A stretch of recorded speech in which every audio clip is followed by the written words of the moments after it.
Oui, bonjour. Donc, dans cette partie de chapitre, il s'agit de retrouver quels sont les plans de coupe lorsqu'on va couper donc un volume. Comme ici, on a un pavé par un plan. Alors, vous imaginez une sorte de plaque métallique que l'on va, avec laquelle on va couper parallèlement à cette face-là.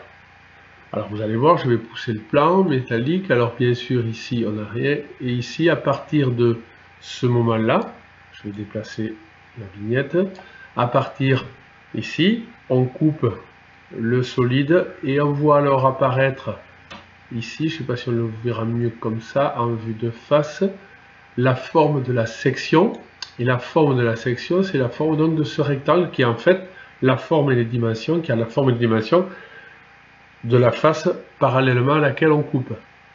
Et si l'on va continuer de pousser le plan, et bien à n'importe quelle section, à n'importe quel endroit où l'on va couper ce pavé droit parallèlement à cette face-là, et bien le rectangle obtenu, la section sera donc un rectangle qui aura la même forme et les mêmes dimensions que le rectangle de base. Alors nous en verrons d'autres, je vais le refaire une autre fois, parfait. Alors, tant que l'on est là à observer, on va aussi regarder la section d'un cylindre par un plan. Alors de la même façon, alors je monte un peu ici pour qu'on le voit mieux. Alors de la même façon, on va considérer ici un cylindre. On repère ici la base du cylindre qui est un disque. Et on va repérer donc ici en perspective le disque est représenté par une ellipse. Et on va donc couper pareil, parallèlement à une des faces, soit à la base inférieure, soit à la base supérieure, puisqu'elles sont parallèles, ou soit on dit aussi perpendiculairement à l'axe qui est comme cela. Et si l'on fait, alors je vais de nouveau déplacer par là, si l'on modifie la position du plan, c'est-à-dire ici, il commence à couper donc comme comme si on coupait un saucisson, en quelque sorte, hein, toujours notre plaque plan, qui coupe parallèlement à la base, ici, et on en voit alors apparaître, et on va le voir peut-être si on tourne comme ça, alors on voit apparaître que la section du cylindre par ce plan, c'est donc le disque qui apparaît ici, et c'est un disque qui est exactement superposable aux faces. Donc on va bien sûr le pousser jusqu'au bout, hein, à n'importe quel endroit de la hauteur du cylindre par laquelle on coupe le cylindre, alors on obtiendra toujours un disque de même dimension que le disque de base. Alors nous allons maintenant donc compléter le cours à la page 139. Pour cela, il faut que je fasse une petite manip. La place est donc sur ici.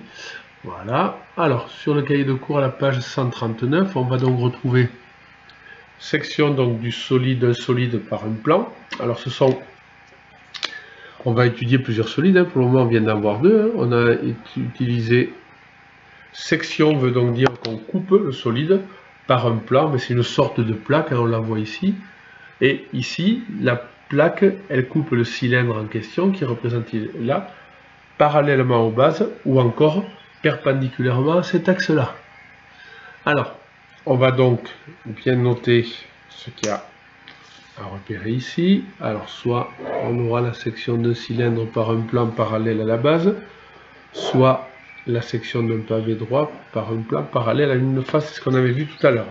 Alors, de toute façon, ici, quand on va couper le cylindre, eh bien, on a dit qu'alors le plan de section, eh bien, c'était le disque qui est colorié en vert ici. Et on a dit alors que le plan de section était un disque qui avait donc le même rayon.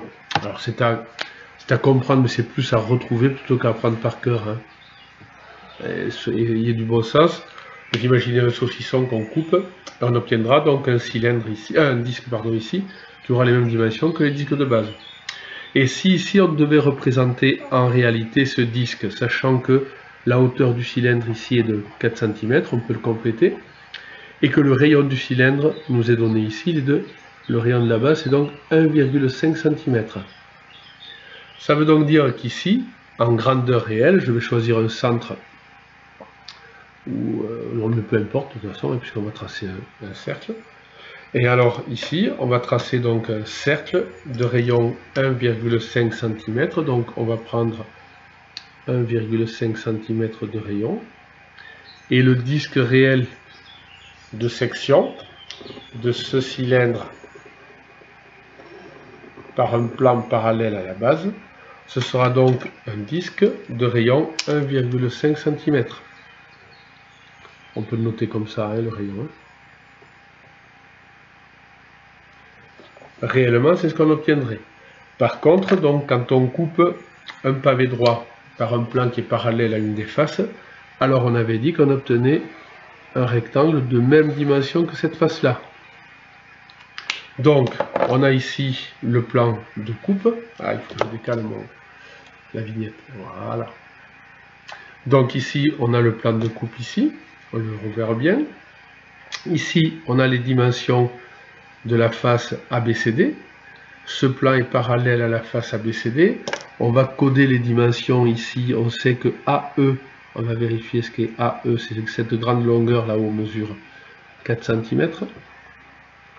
On sait que la AD mesure 1 cm et que AB ici ou CD ici mesure 3 cm. Donc nous on sait que le plan de coupe, la section de ce pavé droit parallèlement à cette face ABCD, ce sera donc le rectangle qui est ici et qui a les mêmes dimensions que cette face-là, c'est-à-dire 1 cm par 3 cm, qu'on peut représenter ici sur le petit quadrillage qui est donné à côté. Donc on aura ici pour le plan de coupe 3 cm.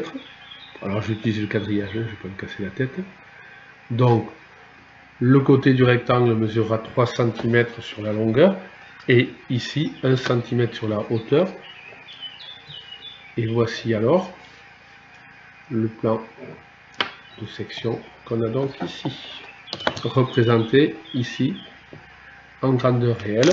Et pour dire, tenez, en effet, ce plan de section, eh bien, il a exactement, réellement, cette forme-là. De la même façon, le disque ou le cercle de section avait exactement cette forme-ci. Alors, nous allons nous retrouver pour d'autres sections tout à l'heure. Merci.